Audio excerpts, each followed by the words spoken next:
Hello, আসসালামু আলাইকুম। Good morning DXN বন্ধুরা, কেমন আছেন? আমি শামীম হোসেন, আমি সৌদি আরব প্রবাসী। তো আজকে আপনাদের মাঝে শেয়ার করব এই যে মরিঞ্জি জুস দেখতে পাচ্ছেন, এই মরিঞ্জি জুসটা কিভাবে খাইতে হয়। তো আমি যেভাবে খাই আর কি, এটা আপনি ইচ্ছা করলে একেবারে দুইবারে এটা খাইতে পারেন, কোনো সমস্যা নাই। আবার আমি এইভাবে খাই। হয়তো এই বোতলটা দেখতে পাচ্ছেন আপনারা, এই বোতলটা আমি হয়তো 3 বার 4বারে খেয়ে শেষ করি। তো এই যে দেখতে পাচ্ছেন, তো এভাবে হালকা একটু ঝাঁকায় নেবেন।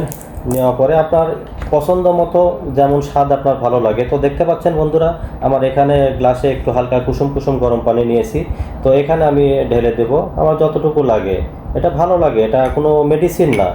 আপনারা এই জিনিসটা মনে রাখবেন যে ডিএক্সএনের কোনো প্রোডাক্ট আপনার কিন্তু মেডিসিন না। এটা আপনি যতখানি পরিমাণ খাইতে পারবেন, কোনো সমস্যা নাই। আর এটা খাইতেও কিন্তু অসাধারণ একটা সুস্বাদু।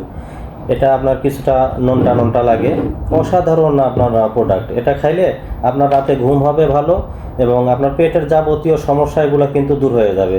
তো এই যে বন্ধুরা দেখতে পাচ্ছেন, হয়ে গেল মরিঞ্জি জুস। এটা আমি প্রতিনিয়ত খাওয়ার চেষ্টা করি, আলহামদুলিল্লাহ খুবই ভালো। আর ডিএক্সএনের প্রত্যেকটা প্রোডাক্ট খেয়ে আমি যতগুলো প্রোডাক্ট খেয়েছি, এগুলো প্রোডাক্ট খেয়ে অসাধারণ একটা উপকার পাচ্ছি। আলহামদুলিল্লাহ সুস্থ আছি, ডাক্তারের কাছে যাইতে হয় না। তো আপনাদেরকেও বলবো, আপনারাও আসেন, ডিএক্সএনের প্রোডাক্ট খান। দেখা হবে অন্য কোনো টপিকে, অন্য কোনো জায়গায়। তো সে পর্যন্ত ভালো থাকুন। ওকে, আল্লাহ হাফিজ।